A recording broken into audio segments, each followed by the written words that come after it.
ایک بک ہے جس کا نام 12 رول فار لائف بائی جیٹر پرسن ہے، اور یہ بک آپ کو پرسنل طور پر بہت زیادہ متاثر کرے گی۔ جورڈن پیٹرسن کا تعلق کینیڈا سے ہے۔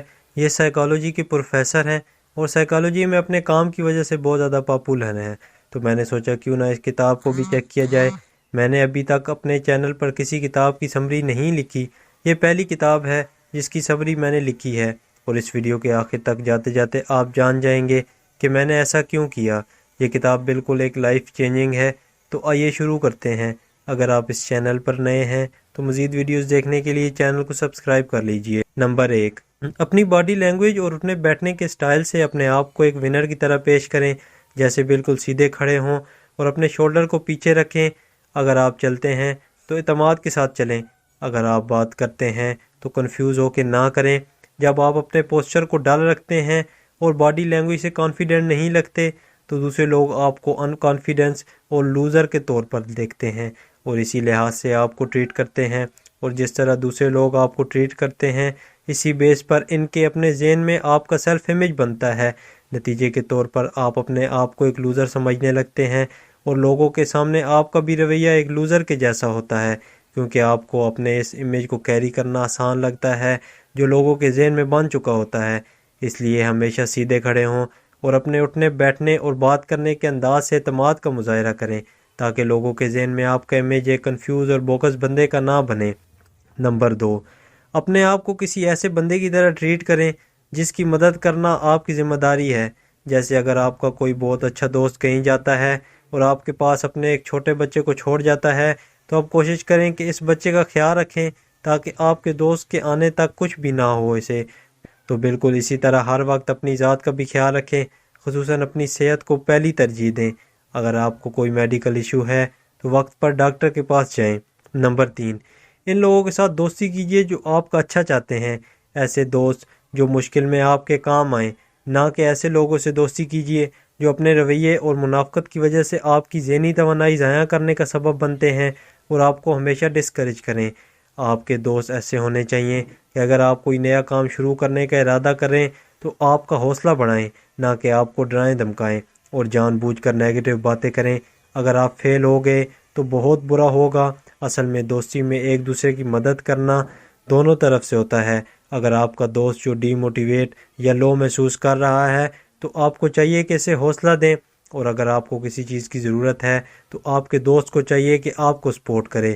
ایسے دوستوں کو چھوڑ دیں جو صرف وقت پڑنے پر آپ کے پاس آتے ہیں اور آپ کو ایک آپشن کے طور پر استعمال کرتے ہیں۔ ایسے 7 قسم کے دوست جن سے آپ کو دور رہنا چاہیے، اس کے لیے بھی میں ایک ویڈیو بناؤں گا جو کہ آپ کے لیے مددگار ثابت ہوگی۔ نمبر 4، آپ جو کچھ آج ہیں اسے اپنے ماضی کے ساتھ کمپیئر کریں، نہ کہ دوسرے لوگوں کے ساتھ۔ اگر آپ اپنے آپ کو دوسروں کے ساتھ کمپیئر کریں گے تو کبھی بھی خوش نہیں رہیں گے، کیونکہ آپ کے ارد گرد ہمیشہ کچھ نہ کچھ ایسے لوگ موجود رہیں گے جو آپ سے زیادہ کامیاب ہیں، اور اگر آپ ایسا کوئی بندہ نہیں ہے تو بھی چانسز ہیں کہ 1، 2 یا 4 سالوں میں کوئی نہ کوئی ایسا بندہ نکل آئے جو آپ سے زیادہ کامیاب ہوگا۔ اس لیے آپ اپنے آپ کو اپنے ماضی کے ساتھ کمپیئر کریں اور یہ دیکھیں کہ ماضی کی نسبت آج کی کارکردگی کتنی اچھی ہے۔ اگر آپ اپنے آپ کو دوستوں کے ساتھ کمپیئر کریں تو آپ کے پاس اپنے آپ کو ایک فیلئر اور دکھی رہنے کے لیے ایک مستقل وجہ موجود رہتی ہے۔ جیسے اگر آپ اپنے آپ کو اپنے دوستوں سے کمپیئر کریں اور یہ دیکھیں کہ آپ کے دوستوں کے پاس آپ سے زیادہ پیسہ ہے اور آپ سے زیادہ امیر ہیں، تو شاید آپ اپنے آپ کو فیلئر کے طور پر لیں۔ لیکن اگر آپ یہ دیکھیں کہ پچھلے کئی سالوں کی نسبت اس سال آپ نے کتنی ترقی کی ہے اور اپنی فیملی کے لیے کتنا اچھا کیا ہے، تو یہ بات آپ کو مزید موٹیویٹ کرنے کا سبب بنے گی۔ نمبر 5، اپنے بچوں کو ایسے کام نہ کرنے دیں جن کی وجہ سے آپ انہیں ناپسند کریں۔ جب آپ اپنے بچوں کو کوئی ناپسند کرتے ہیں اور ہر وقت غصے میں رہتے ہیں تو اس کا اثر آپ کے بچوں کی ذہنی تربیت اور کریٹیوٹی پر برا پڑتا ہے۔ دوسرا یہ کہ اپنے بچوں کو ایک سمجھدار شہری بنانا والدین کی رسپانسبلٹی ہے۔ بچوں کی تربیت اچھی نہ ہونے کی وجہ سے نہ صرف اسٹیٹ پر فرق پڑتا ہے، بلکہ آپ خود بھی اپنے بچوں کی وجہ سے شرمندگی اٹھاتے ہیں اور اپنے بڑھاپے میں پچھتاتے ہیں۔ کہ اس لیے اپنے بچوں کو ذمہ دار بنانے کے لیے خود محنت کریں، نہ کہ سوسائٹی اور اسکولوں پر چھوڑ دیں۔ اسکول میں بچے صرف 5 یا 6 گھنٹے گزارتے ہیں، جبکہ باقی سارا ٹائم گھر میں گزارتے ہیں۔ اس لیے اپنے گھر میں رولز بنائیں، جو اچھے اخلاقیات کو پروموٹ کریں۔ ان اصولوں کو توڑنے پر بچوں کو سزا بھی ہونی چاہیے، اور جب بچوں کو سزا دیں تو انہیں وہاں سے لفظوں میں بتائیں کہ فلاں کام غلط کرنے کی سزا ہے، تاکہ بچہ سوچتا ہی نہ رہے کہ اسے کس چیز کی سزا ملی ہے، بلکہ بچے کو پتہ ہو کہ اس نے فلاں کام اچھا نہیں کیا، اور گھر میں جو اصول بنائے ہیں وہ تھوڑے اور سمپل ہونے چاہیے تاکہ بچوں کو سمجھنے میں آسانی ہو۔ نمبر 6، دوسروں پر تنقید کرنے سے پہلے اپنے گھر کو بہتر کریں۔ دوسروں کو نصیحت کرنا یا ان کی غلطیاں نکالنا آسان ہے، جبکہ اپنے آپ کو سنوارنا اور اپنے اصولوں کو اپنے اوپر لاگو کرنا مشکل ہے۔ جس طرح آپ دوسروں کو مشورے دیتے ہیں، اپنی زندگی پہ بھی ویسے ہی نظر ڈالیں اور اپنے آپ کو سنوارنے کے لیے اسی طرح کے مشوروں پر عمل کریں جس طرح کے مشورے آپ دوستوں کو دیتے ہیں، اور تبدیلی کا آغاز اپنے گھر سے کریں۔ کہ آرتھر کا ایک کوٹ مجھے یاد آ رہا ہے کہ اگر آپ تبدیلی چاہتے ہیں تو اس کا آغاز اپنے کمرے کی صفائی سے کریں۔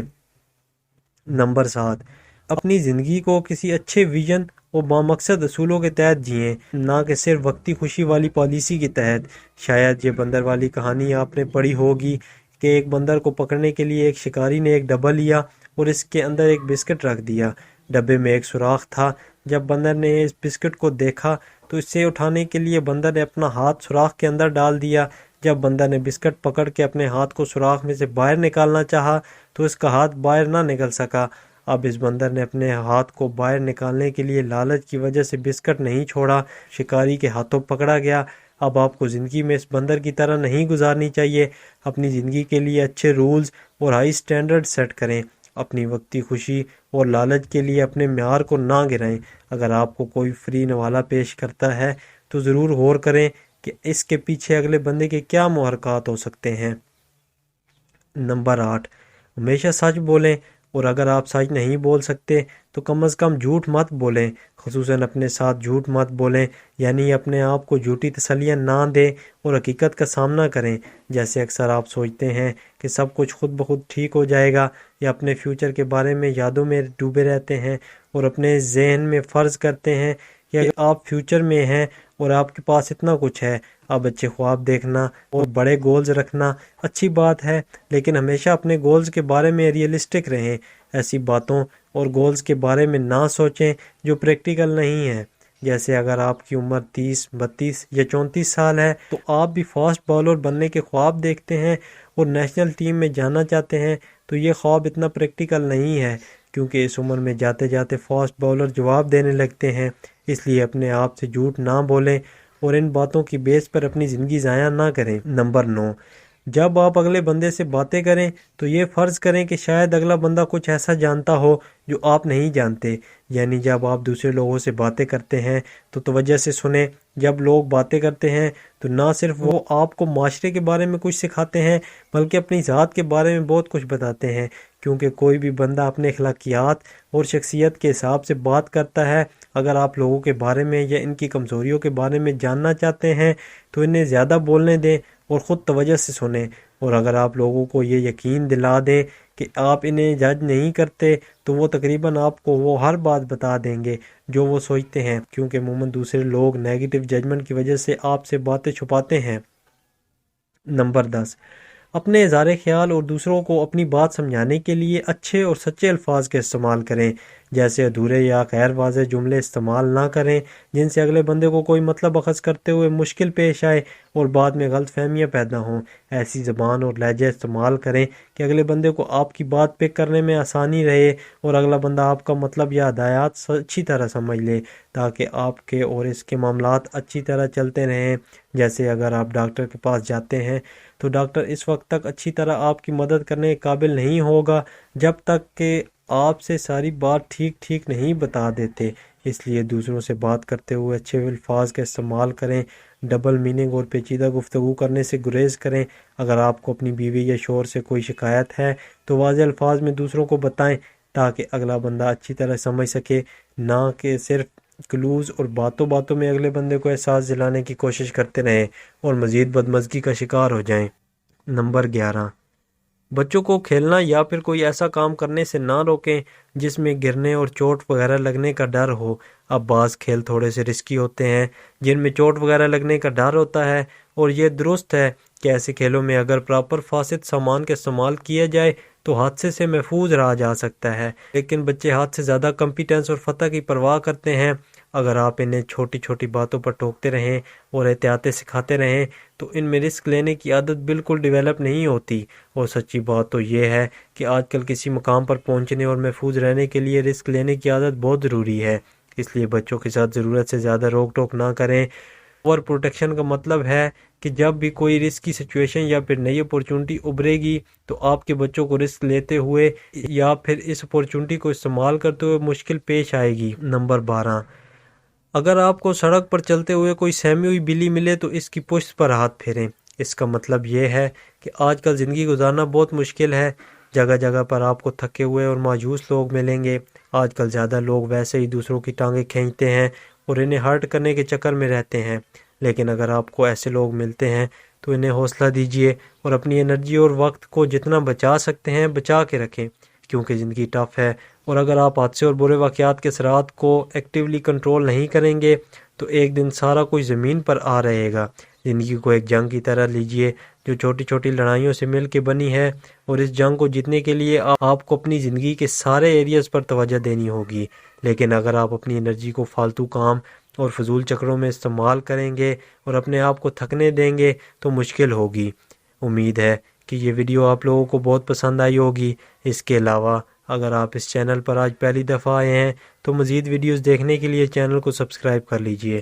خدا حافظ۔